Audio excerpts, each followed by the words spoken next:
Good afternoon from London, everyone. My name is Emma McGarthy, and I am Programmes Manager for OMFIF Sustainable Policy Institute.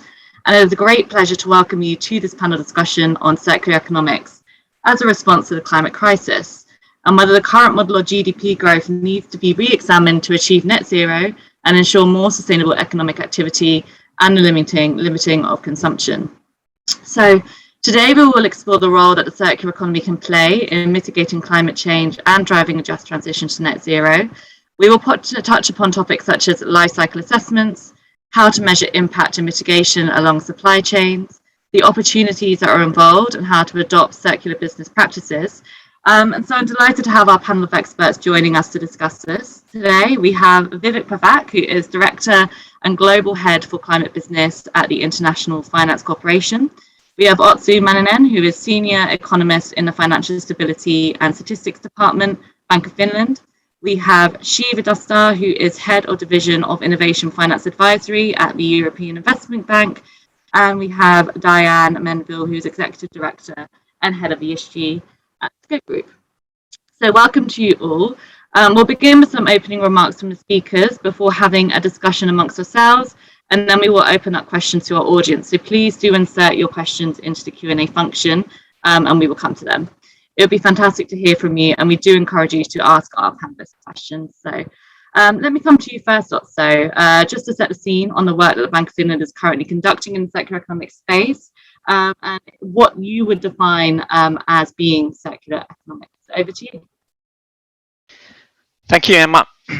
Hello, everyone. Also on my behalf, first of all, I would like to thank the organizers of this panel for putting such an interesting and timely topic on the agenda. And second of all, the typical disclaimer applies, so all the views expressed in my remarks are mine alone and do not necessarily reflect the official position of the bank. So my name is Otsu Manninen. I work in the Financial Stability department at the bank, and I am responsible for looking at issues, policy issues, specifically in terms of finance and financial regulation, and especially focusing on the EU Sustainable Finance Agenda at the moment. So if I had to define what is meant by circular economy, then on a broad level, I would say that it is an economic system which respects the planetary boundaries in environmental terms. So that means that all processes, products, and services are designed with the thoughts on their use of resources, and when to minimize the use of resources. And when resources are used, and attention is paid to how they can be reused and recycled after the product life cycle has ended. So that's a very general level definition. So that being said, I think it's important, especially when we are looking at such topics, is to understand that we don't look circular economy in isolation. We are looking at it as part of the environmental issues. So specifically at the moment, it's climate change and biodiversity, which are on top of agenda, and circular economy is very much in line with that. And when we are looking at what is happening in the EU policy agenda, we also see that in the sustainable finance ecosphere, for example, we have the EU Sustainable Finance Taxonomy, which has 6 environmental criteria. 2 are related to climate change, 1 is on biodiversity, and 1 is on circular economics. And then we have 2 more. But it is important to see that they are all connected, and it's very difficult to take one of them apart from the others. And finally, why is central bank interested in environmental issues? So first of all, we have our own investments, but they are handled by my colleagues, so I won't touch upon those issues in my remarks. But at the Financial Stability department, we are looking at the whole financial sector and the impact of different environmental issues that they have on the financial stability issues. And if you look at what is happening in other central banks and supervisors, it's climate change is number one, and biodiversity is the number two, and circular economy is very much related to that. And in my future remarks, I will tell you a bit more about that and the challenges that we face. So thank you. Thank you, Otso, and also thank you for highlighting biodiversity as a primary issue, which is something that we're looking at quite a lot in SBI. So Vivek, over to you. Could you tell me a little bit about what work is going on in the IFC, and also a little definition in terms of kind of what you see as circular economics as well? Sure. Well, thanks so much, Emma, and a big thanks to the OMFIF for having me on this panel.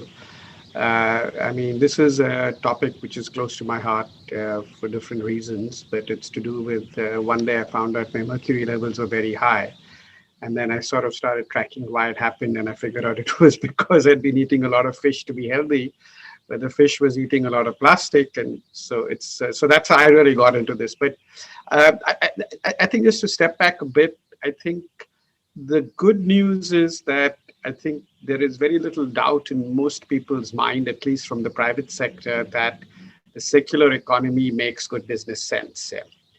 I mean, just some top level numbers. I mean, it's just good business practice because you can actually save money. I mean, the number I have, which can vary, is it could be up to $1 trillion of savings if you just are sensible in the way you recycle your used material. So that's one part of it where it makes good business sense.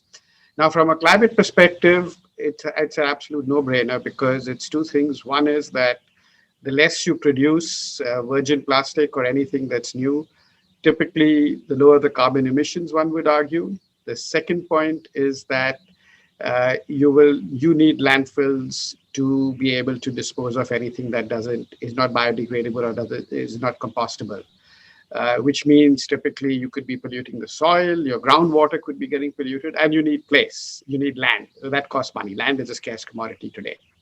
So that's the environmental side of it. The third is, as I said earlier, the health aspect of it. Let's just take plastics, for example. Every plastic bottle or plastic bag that we trash, chances are it lands up in a river, which means it flows out into the ocean, which means it gets into our food supply chain or a fish, anyone who eats fish.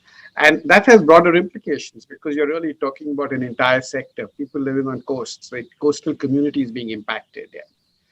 The second thing is a lot of things that are not recycled in an appropriate manner. A lot of plastics are actually getting into the air and we're breathing them. So the health is, I would argue, another very important point there. So I think the risk side is very clear. The business side is very clear. But why aren't we seeing movement in this space? I think it's because one can argue it's early days. I would argue we're a bit late. But this is a space where I think governments, CSOs, and the private sector have to work together. It's really not something for one of us to do because what you need is you need to have the right regulations. You need to develop standards on what can be recycled. What are the health standards, for example? And unfortunately, those vary from country to country today. So you need regulations, you need standards, and you need the governments to also come in and ensure that you have simple things like, do you segregate your trash? Very simple, one can argue, but not easy to do if you have housing apartments that were built 30 years ago because they don't have the ability to do that yet. You also need the CSOs to engage because in a lot of emerging markets, trash pickers still are there. The trash segregation is still done by the informal sector. So how do you get the informal sector into this and formalize it? So a lot of work needs to be done, I would argue, in this space. All in all, I think, like I said earlier, it makes good business sense. There's money to be made in this, and I think that's important. The issue is really how do we get the building blocks or the jigsaw puzzle in place so that you can have sort of a whole approach rather than a piecemeal approach. And I want to reemphasize the importance of standards because today different countries have different standards. And that creates a challenge because if you're going to be able to do this in a scale that you want to, you need to have an alignment of standards. Thank you very much. Thank you, Vivek. And yeah, thank you for noting the policies and standards, which is something that we will come to in a discussion. And now Shiva, over to you and the work that the EIB is doing. Lovely to have you here. Thank you very much, Emma, and thank you to OMFIF to have organized this exciting panel. I'm really glad to be here and represent the European Investment Bank. Maybe for those of you who may not know us, we are the EU bank and also the EU Climate Bank, but that's the ambition that we have. And what that actually means is that since indeed this year, all our activities have to be Paris aligned.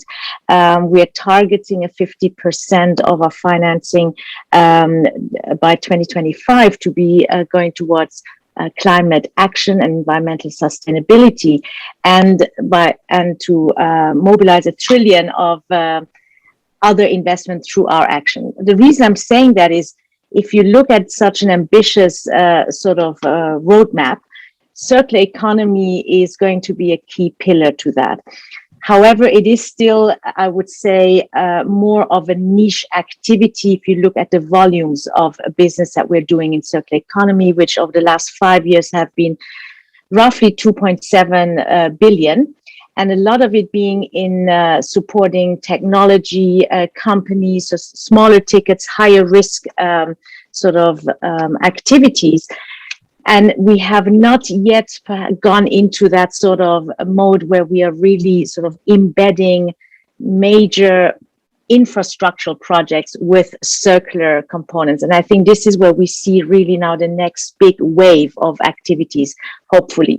If you look, sort of worldwide, I was just reading a Chatham House report that came out where we also contributed on financing of circular economy. It came out, I think, just today, indeed. It basically said that only 3% of government spending right now has circular economy sort of embedded, and I think 4% of private sector spending. So you can see that we're talking of really still a rather small portion. Now, maybe just briefly on where the EIB right now stands. I'm representing the advisory side. On the advisory side, where we see our role is, on the one hand, helping innovative companies that are working across the innovation spectrum, by the case of CE, that have technologies that, for instance, in the textile industry, help to make renewable sort of cotton, using old cotton and making it into new yarn, or have basically advised a number of these innovative companies that are turning a waste into a resource, so to speak, and extending the life. And I think that is what I would probably put as an additional, element to the definition side. So we're helping those companies to have better access to finance in their scale up with our venture debt and our thematic financing. We also then do these market assessment studies. We have one currently going on plastics. I was intrigued to hear indeed Vivek's personal mercury story, and I'm sure many of us would actually probably relate to that. So that particular study is looking at the investments that are needed to actually replace plastics with alternative products, but where in that value chain do you actually place those investments, and how could an EIB support that? So these are the type of market assessments we do. We also have others on our website, one particularly on circular economy that people can look at. We also have published our lending criteria for circular economy, our first step at a taxonomy, but going forward we are going to be aligning ourselves with the EU taxonomy on circular economy. So this is a way where advisory is very much sort of the trailblazer, pathfinder in terms of new product development, using sort of the market intelligence that we get from our market studies in order to develop these new products, and then also helping companies to have better access to finance. And I'm happy to share more with you when we go into the discussion. So great to be here. Thank you, Shiva. And Diane, last but certainly not least, over to you and what Scope is currently doing in this space. Thank you, Emma, and thanks to all my fellow panelists. I really look forward to having that discussion with you today. My name is Diane Mainville. I'm the head of ESG for Scope Group. Scope is the European rating agency. We have 3 rating activities: credit rating, fund rating, and I'm the head of ESG ratings and analysis. It means that we provide both indicators for ESG risks and impacts. This is what we call the double materiality, as stated by the European Commission. And we try to support investors and issuers in measuring their sustainability risks and principal adverse impacts. I'm delighted to have this opportunity to be part of the panel about circular economy, as it is really relevant from both perspectives, reducing impact, but also reducing risks for the corporates that would rely on a more circular approach versus a more linear supply approach. So circular economy is core in our way to perceive and measure impacts and risks. Maybe to answer to your question regarding the definition of circular economy, I'll try to make it very simple what it is for me. I would say that circular economy is a way to produce more while using fewer resources. The population is growing, the resource base is shrinking, so it is essential to find new ways of thinking about our economy. The consequence of the circular economy, the positive consequence, is that it would decouple the economic growth from the consumption of finite resources. Finally, maybe just to share my understanding and my view on circular economy, I think it would be interesting to no longer consider the process of production, of course, as a line, but neither as one big loop that would recycle the final product into the initial input, but as a series of loops of resource optimization along the value chain. I think that the success of circular economy is played out at all stages of production.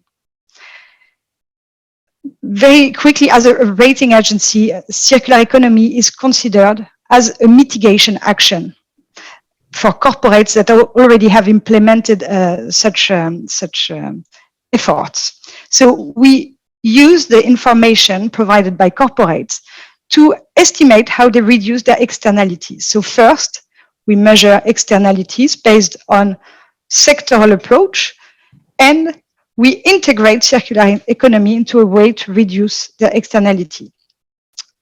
We think that it's one of the most effective ways to reduce environmental externalities, and this is why we reflect that in our scores, which is also then appreciated by investors. So in that sense, we hope that we contribute to promoting the circular economy. Thank you. I leave it, I'm happy, yeah. Thank you. And I think we'll definitely come back to the question of how circular economics can reduce risk. I think that'll be quite an interesting point. But as my opening question, I think we'll go first to kind of what regulations and policies are in place to kind of help facilitate circular economics. So this can include the role that taxonomy plays. And also I'll go to you, and perhaps you could also talk a little bit about kind of how the Bank of Finland is actually supporting circular economics in its practice, which was a question put forward by one of our audience members already. Okay, thanks, Emma. I'll start with the question on the Bank of Finland specifically. So, like I said, it's mostly the concrete actions are my colleagues. But first of all, we are doing quite a lot to especially in terms of climate, we are doing a lot to significantly decrease our own carbon footprint. And in addition, our investment team, they have developed responsible investment policies. They don't directly talk about circular economics that much, but mostly it's the climate aspect of it. And I recommend that if you are interested, you should go to the Bank of Finland website and under the title sustainability, I think it's sustainability in English. I've seen only the Finnish language website, so I'm not sure what they are using. But you can find more details, and I think that there's a lot of information, for example, on our own investments and our own investment policies. But I must note that the banknotes and the monetary policy, because we are part of the euro system, so they are within the mandate of the euro system and not of Bank of Finland. So in that terms, we are slightly limited in our ability to do things, but you can also find that our governor has been very active and very keen on encouraging the climate, being part of the ECB or the Eurosystem mandate, and I think that everyone has noted the outcome of the monetary policy strategy review that was announced some weeks ago, and in that you notice that climate change is now part of the monetary policy domain. Of course, the details will be announced later, but that on that topic. But I think that regulation is important. Like my colleagues in the panel have already mentioned, people need to know where to move. Not everyone is an expert on circular economy, and when we need to get all the companies moving in right direction, I think it's important that we have clear guidelines on companies and sectors where they move, and a regulation is one of the elements that can create goalposts and the transition roadmap which companies need. And if you look at the European legislation, so we have the taxonomy, circular economy is part of that. But in addition, we have a lot of environmental policies coming, and in terms of sustainable finance, there's a lot of coming, especially on the climate side, but also on other aspects. And you also might not be aware of, but the European Commission has, I think it was 1 or 2 years ago, they announced a new circular economy action plan or strategy, under which there's a lot of initiatives coming in the coming years. So I think in Europe there's a lot of going on, but as my colleagues have already pointed out, it's important that we have some kind of global standards coming, and maybe not one standard, but at least they need to be interoperable standards in different jurisdictions, because many of the largest companies which have the most significant impact are global companies operating in different jurisdictions. So it's important that we have same rules throughout the world. And then maybe finally, I think that regulation is only one part. I think that many of the companies are already figuring out that they need to move. And I think there's a pressure coming from different stakeholders, so clients, investors, and other actors that are putting pressure on companies to move towards circular economy. So regulation is one part. It's an important part because it's one of the easiest ways to create global guidelines and rules, but it is not the only one. So we need to keep our eyes open to the others that are happening throughout. But I think that's my take on this. Great. Vivek, in your introduction, obviously you touched a little bit upon standards and regulations. Do you have anything to add on this? And what's your kind of perspective in terms of what's being done so far to encourage circular economics development? Yeah, so well, thanks so much for that, Emma. So I just want to make 2 points there. So one is the importance of standards. I'll give you an example. For example, there's a lot of plastic, say, in a country like Thailand, and we're quite active there. We actually did our first blue loan to a company called Indorama there. And one of the things we found is that because there is a bit of usage of plastic bottles for pesticides in furnace oil and oils, the government there is not allowing recycled plastic to be used for food grade items. Now, today, technology has moved in a direction that it doesn't matter. You can use some of these plastics based on the technology, you can recycle them, and it's safe to use food grade items. So that's one example on how differing standards across different markets can create impediments, because very often, you need to be able to harmonize standards, especially in a global world where, there is a free flow of goods, I would argue, by and large. So that's one example where having consistent standards is going to be important. Now, I'm not saying who's got the right or the wrong standard, but just a consistent standard across markets. In terms of regulation, I am not one to say this often, but this is one space where at some point in time, you may need to actually have some sort of, I wouldn't say a tax, but some sort of a penalty if people aren't doing the right thing. Now, I'll give you one example why this is working in the EU by and large is that the government there, the EU has mandated that a certain percentage of plastic bottles need to be made to recycle plastic. Now, the math of this honestly works at a level of oil is above $60 a barrel. If oil drops below that, then the math doesn't work. Yeah. So you have to take into account the math as well to make it happen.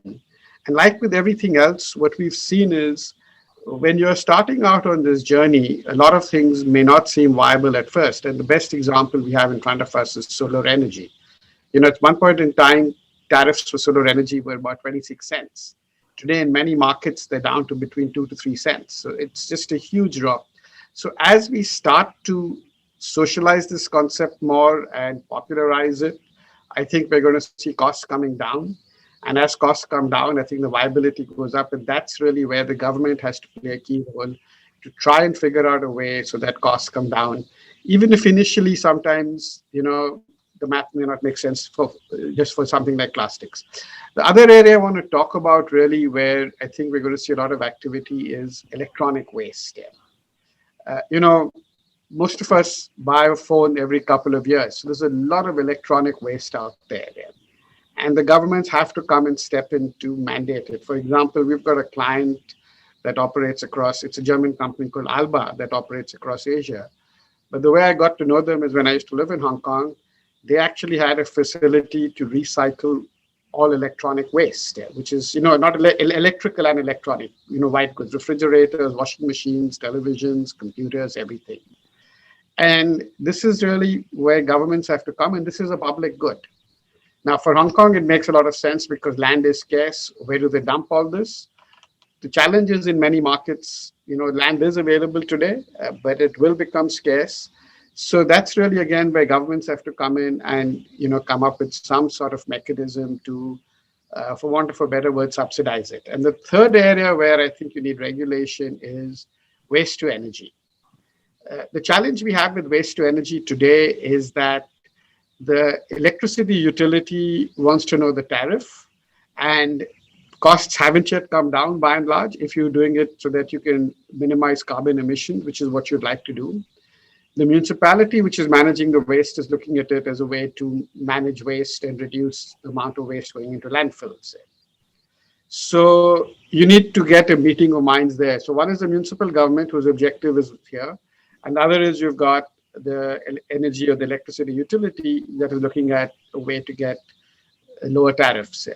So that's again where you need government regulation to try and get these two together. So these are a few examples where I think governments can play a role. The other area is really governments to come in and regulate the informal sector. And when I say regulate, I don't mean come up with binding regulations to stifle it in any way, but just have some parameters around which you're going to have this informal sector hopefully transition into a more formal structure over time. Because again, it comes down to making sure that there's a just transition. If you were to say that the informal rag pickers in emerging markets are going to be out of jobs tomorrow, these are the people at the bottom of the pyramid. I don't think that could be what I would call fair to them. So you need to have a just transition to make sure that when you formalize these sectors, the people who are today doing this work are not made jobless. So some sort of very basic ideas, but these are a few of my thoughts. Thank you. Thank you, Avert. And Diane, maybe we could go to you just from a perspective from scope and kind of what you're seeing with regulation, the impact that that's having, before we go to an audience question, which you just have come through. No, that's very interesting, because I think today we have 3 European voices, and I think that it's a lot. But maybe indeed it reflects the efforts of the European Commission and the European regulation that is happening. And if we just look at what is happening, and to complement with what Vivek just said, there is a revolution happening because now we make the corporate responsible for disclosing Scope 3 greenhouse gas. So what does that mean? It means that indeed we make the corporates responsible for, so Apple responsible for recycling iPhones in a sense. So that's going in the same direction that what you were describing, Vivek. I think that the fact that the disclosure are pushing Scope 3 emissions or life cycle approach is very important to encourage the circular economy.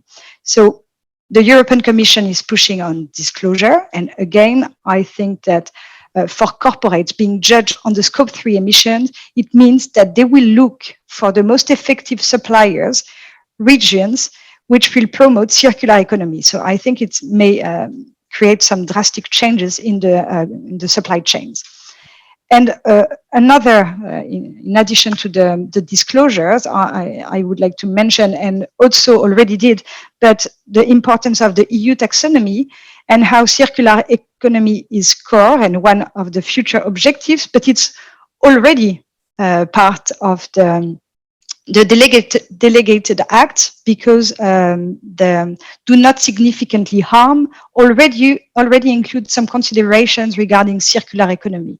So I think again that we are preparing the future to be more circular, and that indeed the regulation is going that direction.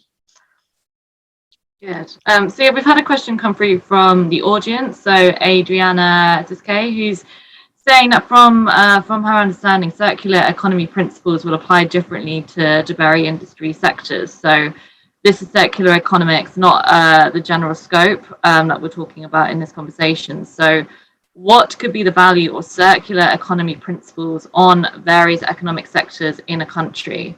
And she's saying that you see without this metric, you cannot align skills, training and jobs to achieve any circular goals. So who would like to have a go at answering that question? So let me take a crack at that. So I completely agree. I mean, you know, it's very hard to generalize the circular economy, because the circular economy involves almost anything and everything, right? From heavy metals, electronic waste, plastics, like I said earlier, food waste. So you can agree on a broad set of principles which are very, very basic, but then you have to look into the country specifics in each sector and see how it works. Yeah. But just to clarify, what we meant by standards is something try and have a common standard of what is reusable. So when you look about plastic, because a lot of it revolves around plastics, what are the standards you're going to use around what sort of plastics will be food grade, can be used for food grade products, for example. But clearly each sector is going to have its own set of challenges in each country. And that's why this is something where, unlike say solar energy, where you can have one sort of a common PPA, and what we've done, say, in a lot of Africa today, you can go out and really scale it up based on a common set of documents. But this is not going to be the case for the circular economy. Each particular subsector, even I would argue, is going to have a different set of needs, a different set of principles. And even you look at electronic waste, I mean, batteries are going to have a different way. How are you going to recycle batteries or dispose them off? Phones is going to be different. So you're absolutely right that each one of them is going to be independent, but I'd love to hear from the other panelists as well. Does anybody have a response to that? Any thoughts on the question?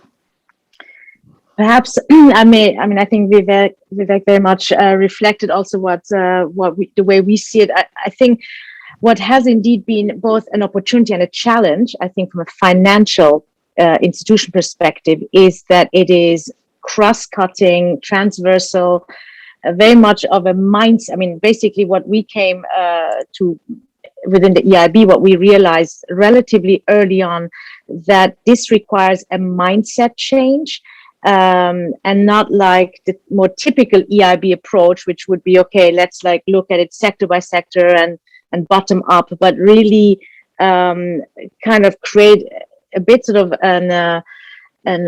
within the bank and a sort of a mindset approach of, okay, so what could that mean for this or the other, and keep it rather open-minded ultimately.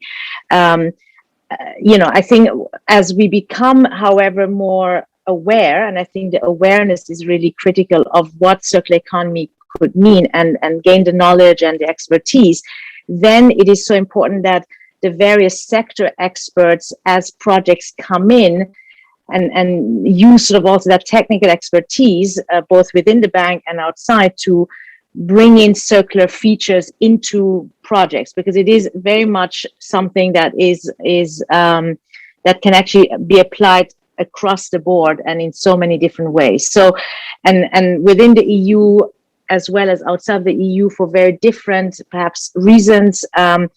So therefore, I would say certainly, it would be, I think you will cut the opportunities if you're trying to early on become too narrow in your approach to circular economy. I think it does require that. But from a financial perspective, it does nevertheless then put serious questions to you, because, as you ultimately provide a financing, it will be, the question then from a risk perspective will be, are you ultimately truly lending to a circular business model where the cash flows are depending on really that circularity, or are you ultimately getting your cash flows from what is probably more of a linear business model, or you have diversified cash flows and there is some circularity that is also brought into the picture? And I think this is where certainly we see the distinction when we're looking at our projects. The ones that are truly innovative is where really ultimately the cash flows are coming from taking a truly circular, you're taking circular risk, and hence, we need to ensure that the patient capital that certainly comes from then the public sector is helping these companies create the scale so that they can attract the private sector financing. But I'm sure we'll go into that later on. Absolutely. And we've actually had another question come through, which I think is quite relevant to the discussion right now. So this is from Mike, who is asking, what is the balance between regulation and market-driven adoption of the CR the panel think that we need to achieve? So Otso, I don't know if this is something that you'd be happy to answer. Well, I think to some extent I've already tried to say my opinion. So I think that we need both. We need the regulation to nudge all companies to the right direction and give a clear indication of what is.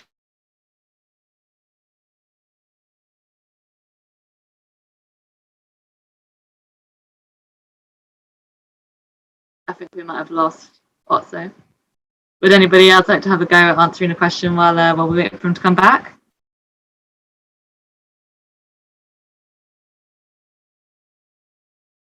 If not, maybe I think you'll probably rejoin, but we'll move on to another question and we'll wait for him to come. So the next thing I would like to discuss is the collaboration that is required to drive circular economics, and the role that the public and the private sectors can play within this development. And Vivek, again, I know you mentioned this in your opening remarks, so perhaps I'll go to you first to answer this.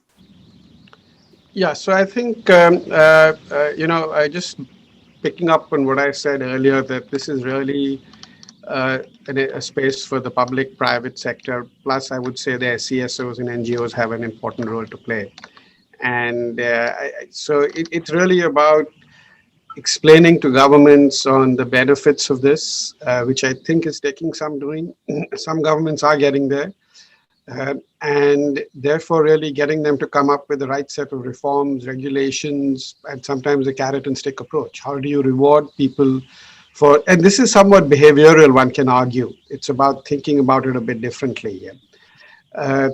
I mean, we're seeing governments coming up with regulations in this space and reforms in some areas.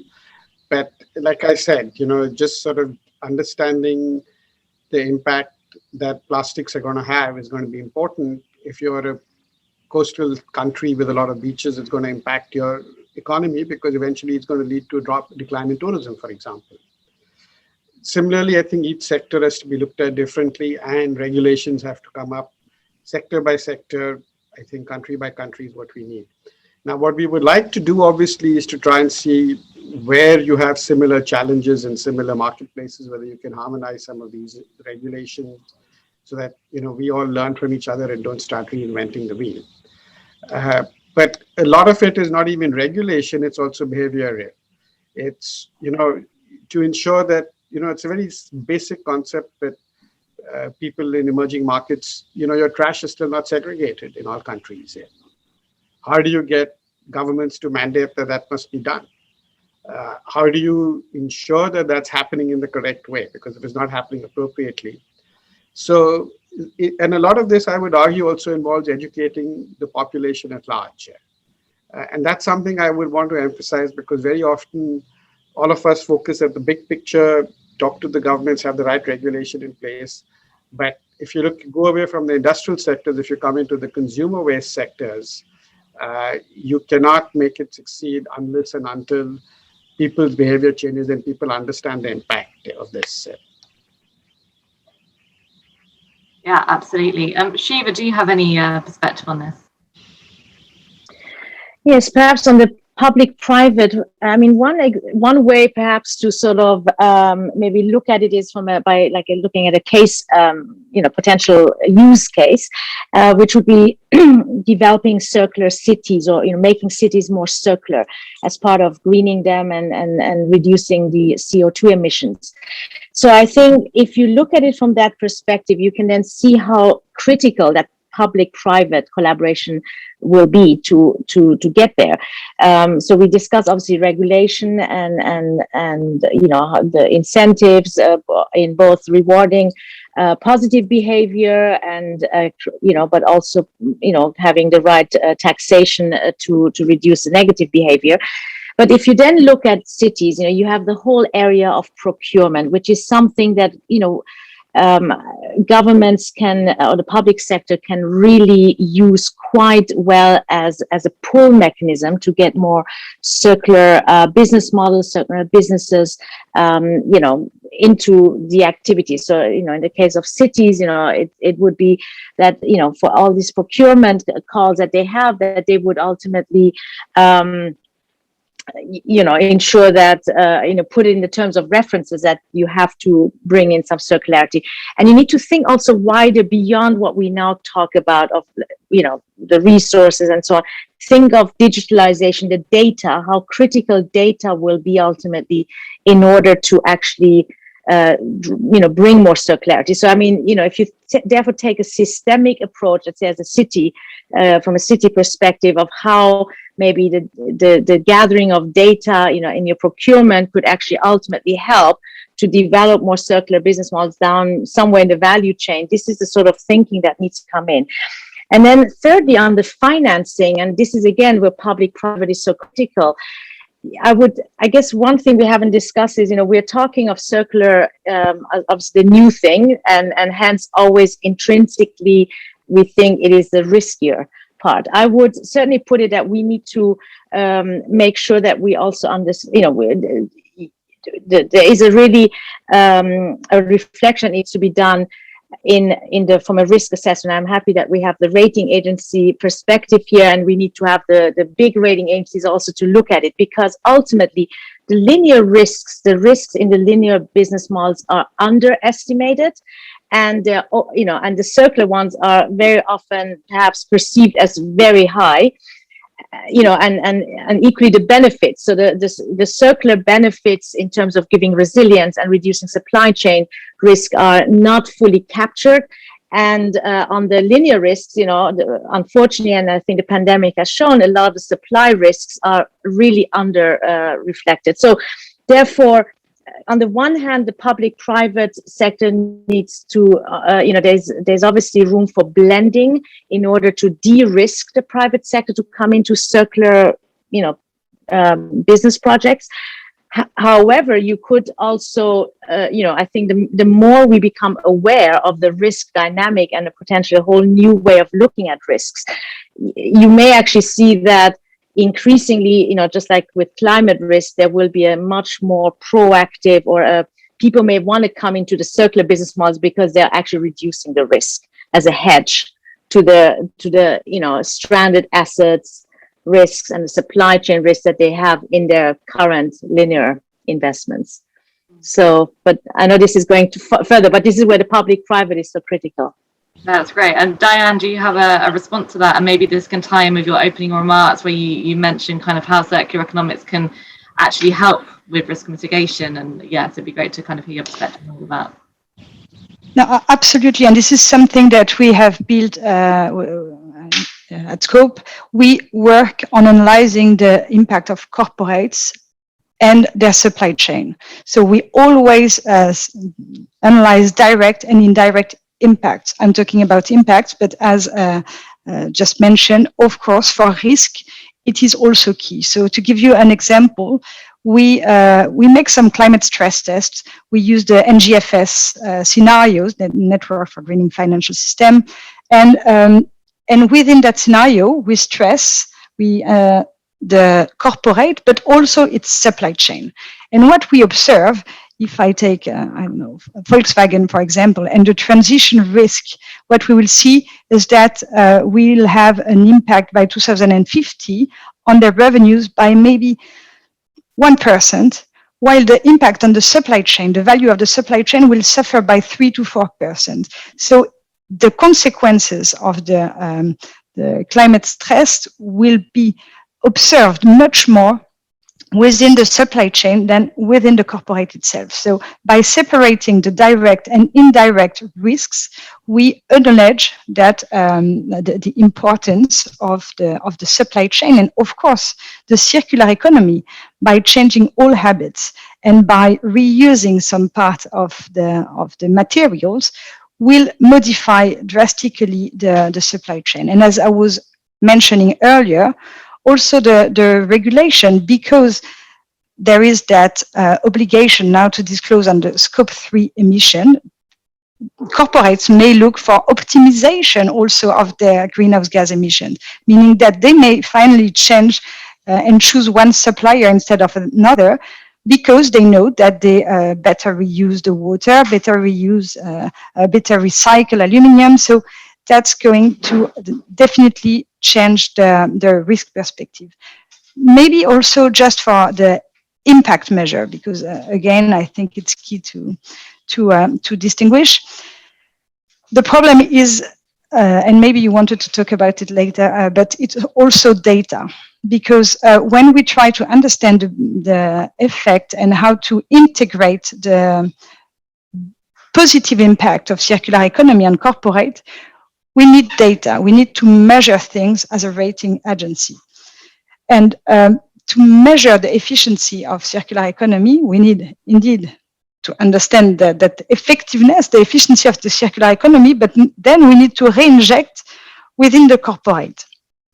And as a rating agency, it is very complicated because we do not have all the data. So for example, we have to rely on literature, on research, like for example, I want to mention the Ellen MacArthur Foundation that has published an analysis of the impact of circular economy on greenhouse gas reduction. So in our impact measures, in our scoring of impact, we of course integrate the greenhouse gas emission.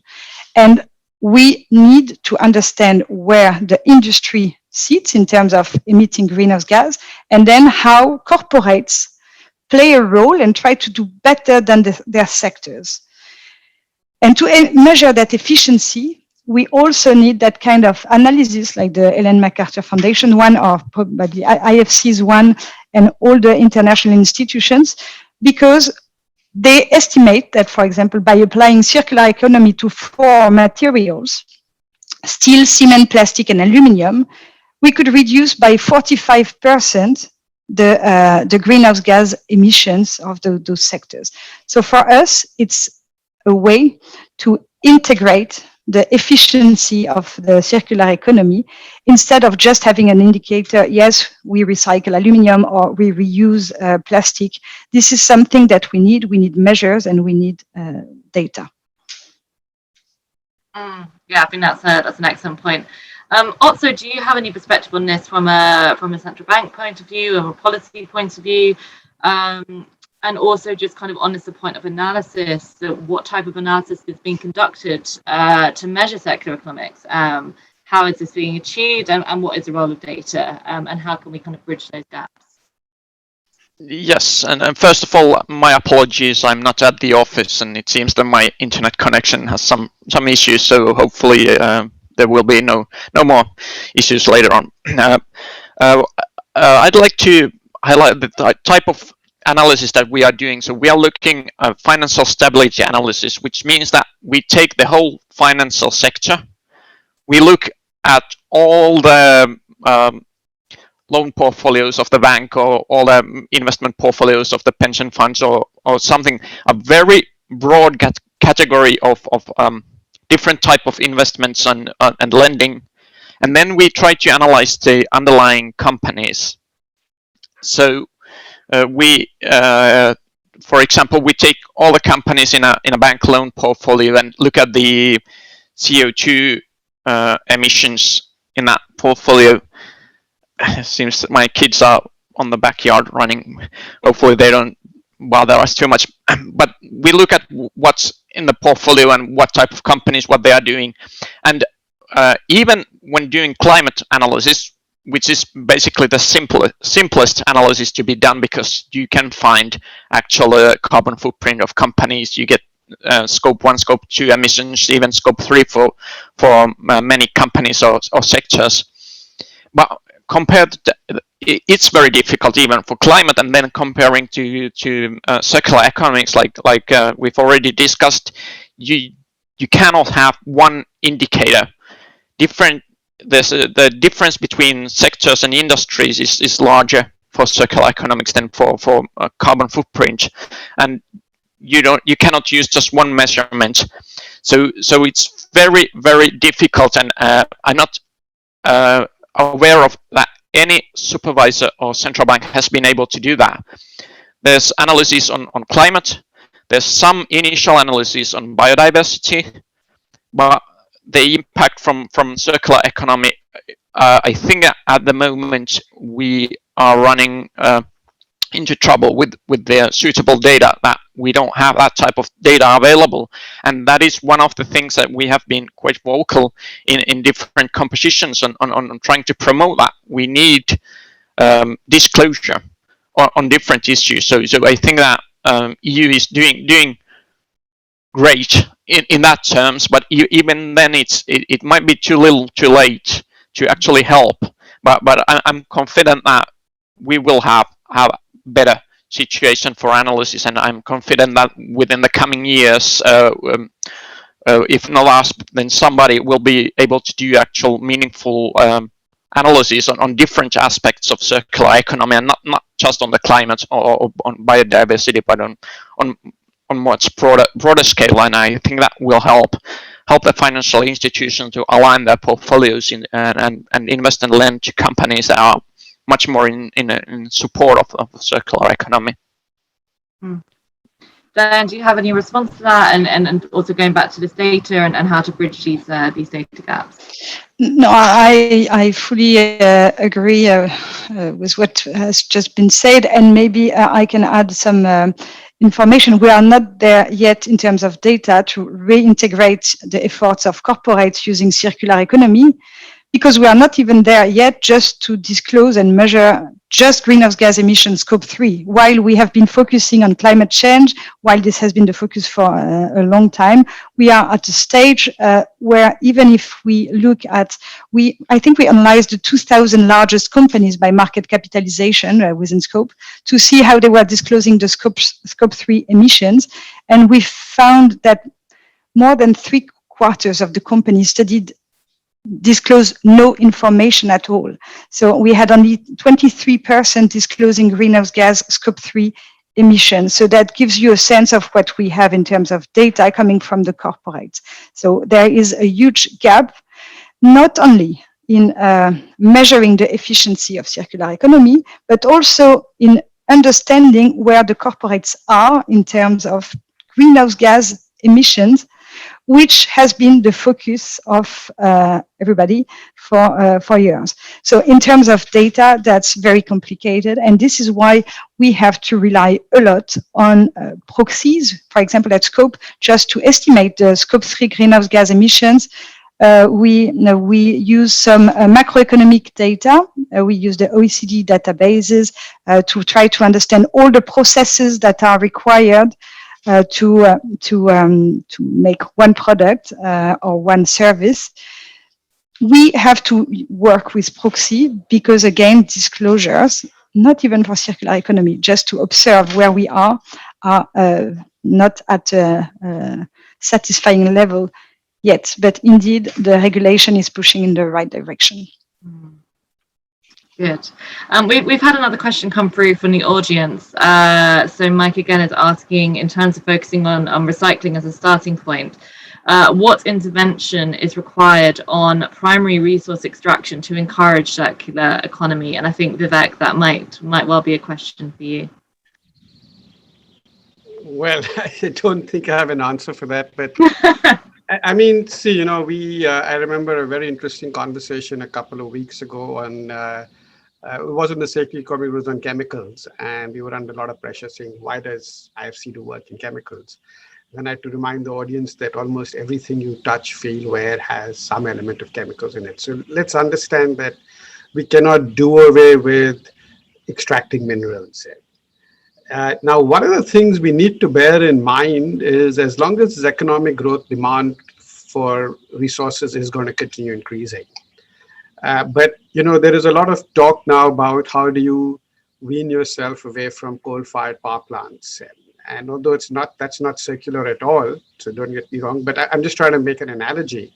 So what we've come up with is that you need to have what we're calling a just transition, so that the people who are employed in these sectors, which may get impacted as things like the circular economy pick up, you need to make sure, and I think one of your attendees, I think Adriana, is talking about the importance of skills, and I couldn't agree more, is how do you start retraining these people for what, you know, people keep talking about the new economy as a digital economy. My argument is the new economy is going to be the green economy or the blue economy going forward. That's where opportunities are going to come. So in circularity. So I don't think demand for natural resources is going to go down. It may not continue to increase with the pace of growth we've seen in the past with economic growth, if circularity is to pick up in the way that we don't like it to. Oops. Sorry, am I still on? You're still on. Okay, sorry, no, my screen. I'm having a bit of technical difficulties today in Office, which is strange. I thought Office would be better. So again, I don't have a straightforward answer. I would just argue that I think the resources sector is going to play an important role, but I'm hoping at least that, and I think that's needed, because otherwise, you know, prices are going to keep going up. And I'm not going to talk about oil because that's a controversial topic nowadays in the press. But if you look at anything else, you know, commodity prices keep going up. But I think if circularity increases, hopefully you will have more sensible prices or more reasonable prices, prices that are moderated. But in sectors where because of reduction in demand, job losses will occur, I think it's critical that we look at it as a whole and make sure that there's a just transition, and those people who are impacted can be gainfully employed by other sectors by being reskilled or retrained.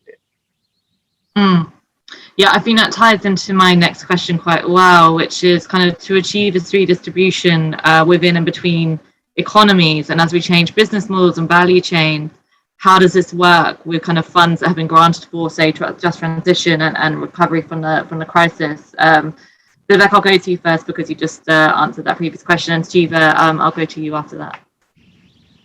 Yeah, so I think, I mean, I just reiterate what I said right now. So I think the importance is that if circularity is to pick up, like I said earlier, we will need to just ensure that, you know, the demand is going to be, I wouldn't say moderated, but I don't know how to put it. I'm struggling to find the correct way to put it. Why don't you go to Shiva, then I'll come back. So I'll get my thoughts together. Shiva, what are your thoughts? So can you just maybe you jumped in, you jumped into the question of redistribution, not innovation, right? I mean, I just want to make sure. Yeah. So exactly. I went to the. Can you just rephrase quickly? Yeah, Can you just, so to yeah, achieve redistribution within and between economies, so as we look to change Okay. business models and value change, how does this work with funding that's been granted for, say, just transition and recovery from the crisis? Yeah. No, I mean, these are very these are very ambitious questions, and you kind of well, it takes there's a lot of macro, I guess, stuff in there, but we certainly at the EIB look at it then again from a very, how should I say, on a very project specific basis, and how we can ultimately support the real economy in the transition. So now, I guess maybe one thing we haven't really sort of explicitly, I think, voiced today, but I think, well, at least certainly, I think it needs to be put out here is there will be winners and there will be losers here. It's not, I mean, we are, of course, trying to make this a positive sum game, but clearly, with all these transitions, and when I say winners and losers, this is not just at the level of the companies and sectors, but also to, I think, what Vivek and others have said, in terms of society, and hence the as part of the wider climate change adaptation, one needs to look at the equity and the just transitioning.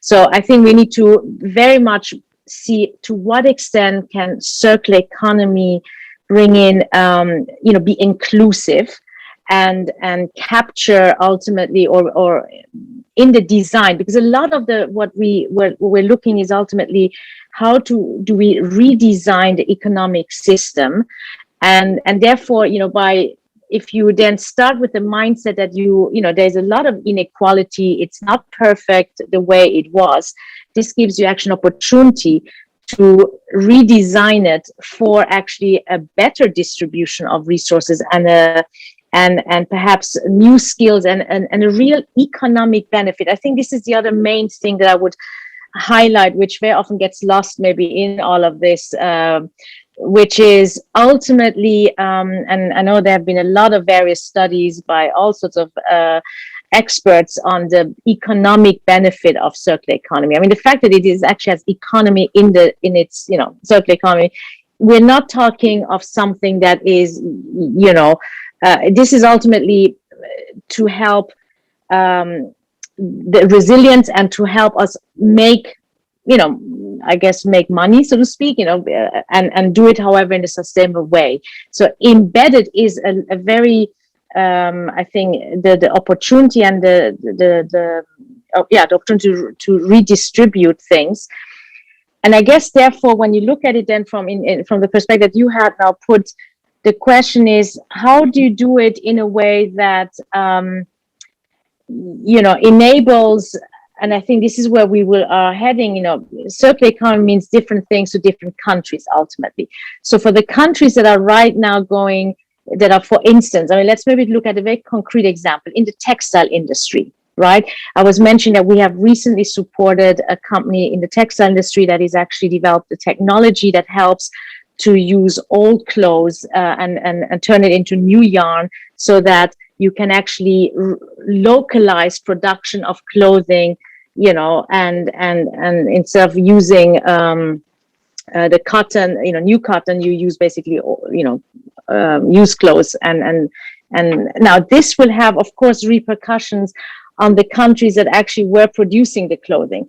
The question is, how do you then, so you don't want to, of course, now completely relocate maybe production, but you may want to find new ways of actually having those industries that are constantly, relying on production of new cotton and new clothes based on cotton, to revisit how they can,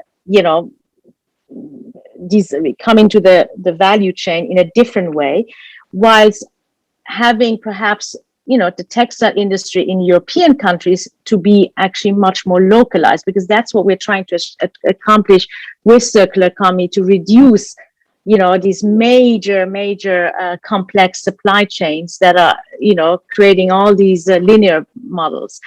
So I guess, I mean, this is a very long-winded answer of saying, in a way, one has to perhaps have that mindset, but then look at very specific, maybe sectors and then the value chains and see how can you now develop in a local, on a local basis, the right, redesign the flows and redistribute so that you actually get to a much better outcome than the current outcome. And I think this is where a lot of the recovery plans hopefully would bring in circular economy into them.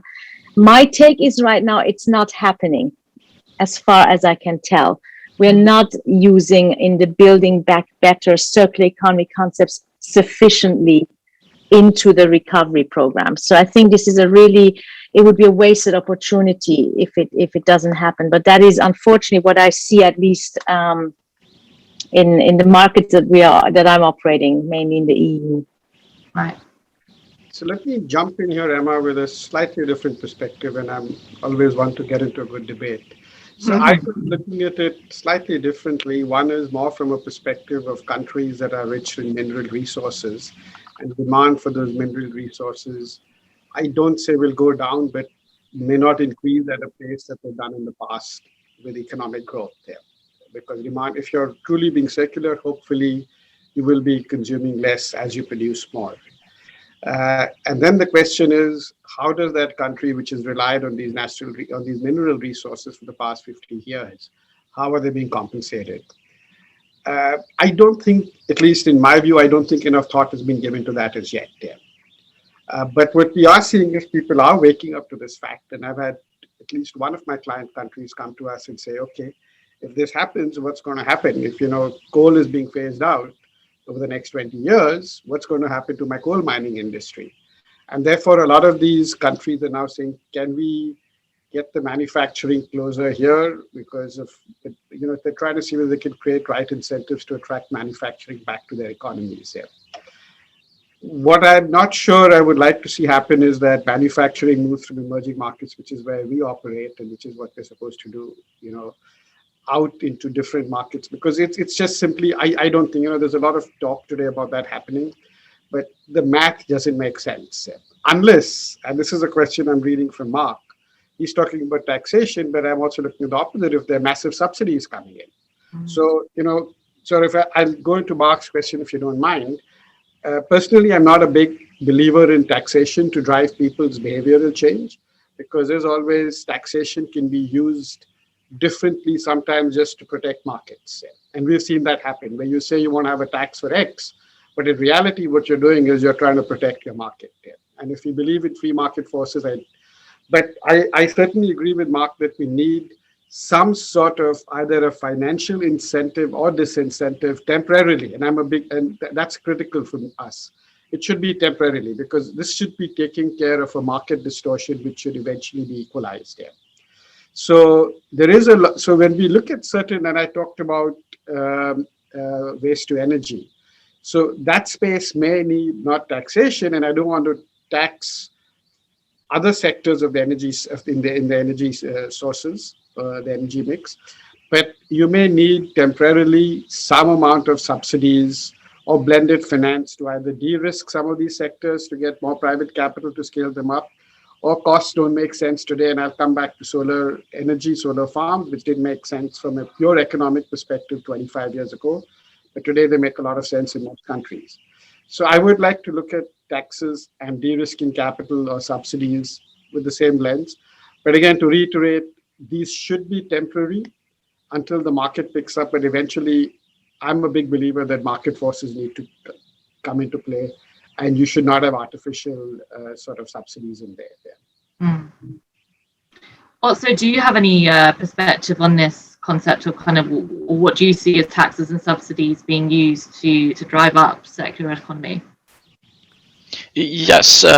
So I first of all, I don't think that this is a zero-sum game. So I think that the transition to circular economy is on a high level, it's a positive game, and that is because our current system, which is unsustainable in terms of environmental impact, we have a lot of externalities that are not priced in. But the problem is that when we move into the circular economy, that the price of the transition is priced in, and it seems more expensive than the current system. So I think that we need some kind of way of making those externalities visible. And I'm now talking about carbon because that is what I know best, and I think that the most efficient way would be global carbon tax, and something similar for other aspects of circular economy. But I think that it might be more nuanced, that which is the most effective way.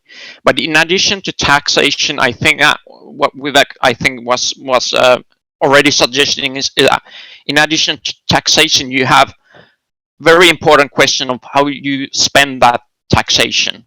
And I think that is you have some kind of a environmental taxation, and then you redistribute that tax money into something socially supportive, or some other type of structure which make the transition also politically and economically justifiable to all the actors. And I think one of the problems is that while on large scale it is positive, some individuals, countries, companies, and employees will lose out, while on the overall level, basically everybody's winner. But you need to have some kind of a system to even out, so that it becomes acceptable to everyone, at least enough people so that politicians will take it up. So that's my take on this. Yeah, thank you. We're running out of time. I think we could talk about this for a long time, but I'll close on a positive question. So what opportunities are there for circular economics? How can we do more with fewer resources? And also maybe just a closing remark, and Diane, I'll go to you as well. I'll go to you first. So I would like to say that I think that one of the most important opportunity of circular economy is indeed to tackle climate change. I think that the UN high-level political forum has just reiterated the importance of circular economy when it comes to tackling climate impacts. Again, if we think greenhouse gas, 55% of greenhouse gas come from energy. This is why we have been focusing so much on renewable energy. But 45% come from production of food and materials. So we need, in the second step, to focus on those 45%. And I think that it will be based on circular economy. It will incorporate and emphasize the importance of circular economy. So I think the future, again, not that we are done with the first part. So there is still work on the energy part, but I think that really circular economy is the next step. It's clearly the next step of our European regulation, but I hope for an international focus on circular economy. Thank you. And Vivek, opportunities that you're seeing, and perhaps final thoughts. So opportunities are, I think, across the value chain, across the spectrum. You're seeing it in plastics, you're seeing it in electronics, you're going to see it across the, white goods, everything. Now, the question obviously is different countries are going to capitalize on different opportunities. So I would say across the entire value chain. But I want to close on a data point that I read sometime back. It's quite some time back, that said that if the entire world is to consume as much as typically the G7 countries consume per capita, which is, I think, what has driven economic growth over the past 50 years has largely been consumption, we're going to need a world with natural resources to cater to close to 80 billion people. Now, compromising or reducing consumption is going to impact economic growth. And if you're coming from a developing country, you don't want that. So I think the only solution to be able to sustain economic growth, the current pandemic notwithstanding, and not degrade the environment and our natural resources at a pace that we've done over the past 50 years, I would argue that one of the key solutions is going to be to really, really ramp up the work around the circular economy. Thanks. Thank you, Vivek. And Shiva, over to you. Opportunities and final thoughts. Well, I would have to bring in innovation because that is obviously the area that I'm very active in and leading on the EIB side. So the role of innovation here, we're looking at product technological innovation, but also business model innovation, process innovation. And I think this really gives, regardless of whether it's in the developing countries or the developed countries, are young, the young and old, the opportunity to use all the new, technologies, but also all the new ideas to really redesign the economy, the economic system, and doing it in whatever area. So I think if the more I believe that education would play a very important role. I would hope that in every country, in every school, children will learn about circular economy and what it means, that the conventional economic doctrine changes. I think, we really should no longer have our economics professors give us the linear, we need to really revisit how we teach. And I think the role of academia, therefore, is absolutely critical. But this is a real opportunity for the next generation to actually make the world more sustainable. And it is, and yet I think the opportunities are endless. So therefore, and the innovation part is probably what is going to be really the fascinating part of it, in my view. Yeah. And if you need money for that, definitely reach out to at least the EIB, but I'm sure also others. So I needed to make that final plug, maybe. Little plug, yeah. So over to you, opportunities that you're seeing and final thoughts. Yes, well, I'm a firm believer that an economic system which is not environmentally sustainable is not economically sustainable over long term. So I think that is where we are, and I think that we need to change our economic model.